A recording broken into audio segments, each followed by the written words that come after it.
première de quelques de ces affabulations, il dit que les personnes mises en cause peuvent se retourner contre lui. Il dit comment Mamour Diallo, par exemple, pourrait-il détourner des sommes qui ne sont encore pas payées. Donc il sait que les sommes ne sont pas payées. Mais il ne dénie pas que le droit est établi. Mais qu'il aille encore faire des investigations s'il est de bonne foi.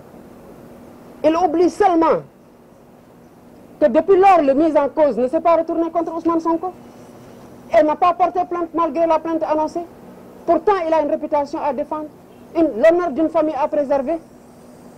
Pourquoi ce n'est pas lui qui parle et c'est Madiambal qui parle à sa place? Autre affirmation.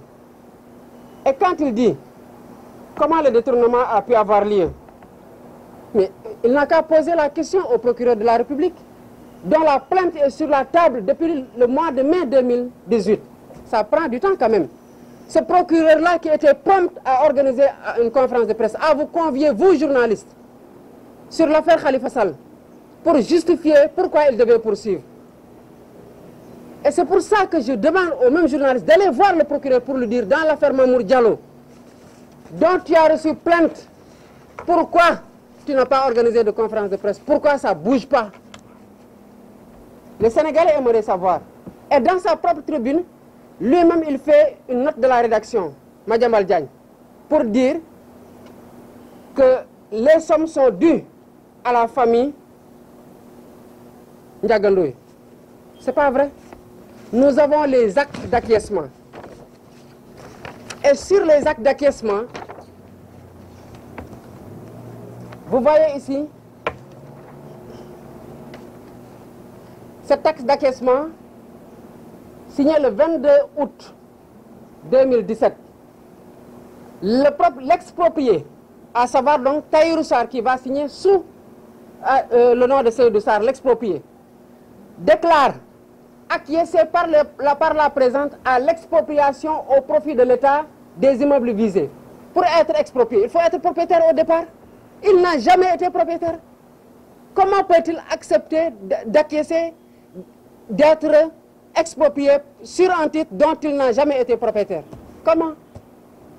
Et contre le paiement de l'indemnité fixée à la somme de 49 milliards 950 millions, renoncer à tout recours contre l'État au titre de cette opération. Pour une longue origine de propriété, les parties déclarent s'en rapporter aux mentions du livre foncier de Dakar-Gorée. Ces mentions-là dont on parle, nous avons obtenu par voie d'avocat, parce qu'il n'y a qu'un avocat pour obtenir une copie collationnée d'un titre foncier.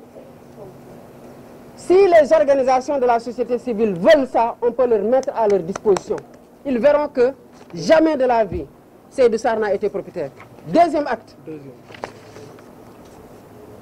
Toujours, le même jour, 22 août 2017, déclare acquiescer par les présentes à l'expropriation au profit de l'État du Sénégal des immeubles visés ci-dessus, à savoir le TF 1451R, qui appartient aux familles Ndiaga Ndoye, contre le paiement d'une indemnité de 44 milliards 227 millions 305 000 francs. Renoncer à tout recours contre l'État au titre de cette opération. Pour une origine de propriété, longue origine, les parties déclarent s'en rapporter aux mentions du livre foncier. Qui signe? Monsieur Mamour Diallo, directeur des domaines, Monsieur Meïssa Ndiaye, chef du bureau des domaines de Ngor Almadi, et l'exproprié même, qui n'a jamais été propriétaire, qui n'a jamais eu un quelconque don droit sur le titre, à savoir Seydou Sarr. Mais Madiambal ne vous dit pas ça. Madiambal veut faire croire aux Sénégalais que les 94 milliards sont dus à la famille. Et dans sa tribune, il met ça en note de la rédaction pour le préciser. C'est là où se trouve la manipulation et le mensonge grossier.